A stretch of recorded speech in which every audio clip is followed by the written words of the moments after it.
सुनो जी, मुझे तो शीतल की बड़ी फिक्र रहती है। उसका ध्यान तो बस घर के बाहर दोस्तों के साथ घूमने फिरने में ही रहता है। उसे कुछ बोलो तो एक नहीं सुनती। मैं तो कहती हूँ इसकी जल्दी शादी वादी करवा दो, वरना लड़की हाथ से निकल जाएगी। तुमसे ज़्यादा चिंता है मुझे शीतल की शादी की। कल ही वो रामपुर वाले मौसा जी को फ़ोन भी किया था, बता रहे थे एक लड़का है नज़र में, उनका अपना घर है और लड़का भी अच्छा है। अरे तो फिर बस बात चलाओ ना, एक बार देखे तो सही लड़का और घर बार कैसा है। कौन सी लड़की की बात चल रही है यहाँ? तुम्हारी शादी की बात चल रही है बेटी। अब तुम्हारी शादी की उम्र हो रही है तो लड़का तो देखना पड़ेगा ना। उफ़ो, मुझे अभी नहीं करनी शादी वादी, ये तो मेरे खेलने कूदने के दिन है। बहुत खेल कूद ली तुम, अब घर के काम धाम सीखने की कोशिश करो, समझी? ससुराल जाकर हमारी नाक मत कटवा देना। सब्जी काटनी तो आती नहीं इसको, तो नाक ही कटवाएगी। अरे मैं इसे शादी तक अच्छे से सब सिखा दूंगी। आप तो बस उस लड़के से इसकी शादी के बाद चलवाओ। शीतल को देखने घर आते हैं। कुणाल दिखने में बड़ा ही स्मार्ट होता है। देखो जी, हमारी कोई डिमांड तो है नहीं, बस हम चाहते हैं कि लड़की घरेलू हो, घर के सारे कामकाज संभाल ले। अब आपके परिवार में तो बस 3 ही लोग हैं, पर हमारा तो खूब भरा पूरा परिवार है। बाकी हमें लड़की के घूमने फिरने दोस्तों से मिलने से कोई दिक्कत नहीं है। घर का काम करने के बाद जो चाहे सो करे। अरे वाह, ये तो इतने बढ़िया लोग हैं। लड़का भी इतना स्मार्ट है और ऊपर से इन्हें मेरे घूमने फिरने से भी कोई दिक्कत नहीं है। हे भगवान, तूने तो बिना मांगे मुझे सब दे दिया। बताओ जी, और क्या चाहिए हमें? हमारी तरफ से तो रिश्ता पक्का है जी। बस फिर तो हंसी खुशी शीतल और कुणाल की शादी हो जाती है। आओ बहू, तुम्हारा अपने ससुराल में स्वागत है। ये मिलो अपने परिवार से।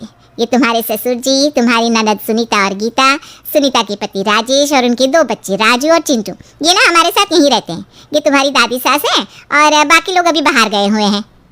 इतने सारे लोग, ये सब यहीं रहते हैं इस घर में? अरे अभी तो मेरे देवर देवरानी और उनके 3 बच्चे यहाँ नहीं है। उसके मायके में भी शादी थी ना, तो बस वहीं गई है, कल तक आ जाएंगे। हे भगवान, ये घर है या धर्मशाला? ये सब एक साथ इस घर में कैसे रहते हैं?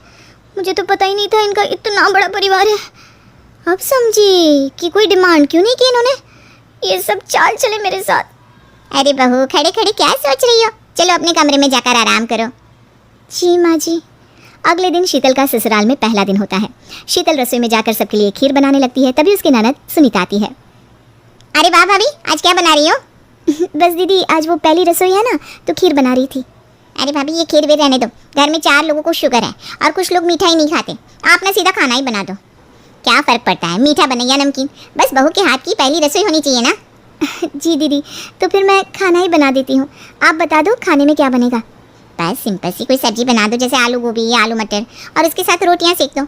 हमारे परिवार में अब तुम्हें मिलाकर पूरे 20 लोग हो गए हैं। 15 बड़े और 5 बच्चे। बड़ों की 6 और बच्चों की 2 के हिसाब से रोटी बना देना।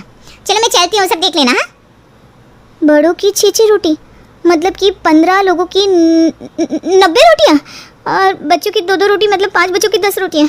90 और 10 मतलब कुल मिलाकर 100 रोटियाँ। हाय, मैं तो मर गई।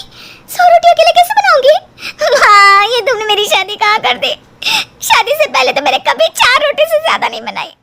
आटा गूंथते गूंथते शीतल के पसीने छूट जाते हैं। उसके बाद बारी आती है रोटी बनाने की। शीतल एक एक करके रोटी बनाना शुरू करती है और 10 रोटी बनाते ही अपनी कमर पकड़ लेती है। हाय, मैं मर गई। मेरी कमर टूट गई खड़े खड़े, और ऊपर से इतनी गर्मी। मैं 100 रोटियाँ कैसे बनाऊंगी? अरे भाभी, सब बाहर रोटियों का इंतजार कर रहे हैं, जरा जल्दी जल्दी रोटी सेक दो।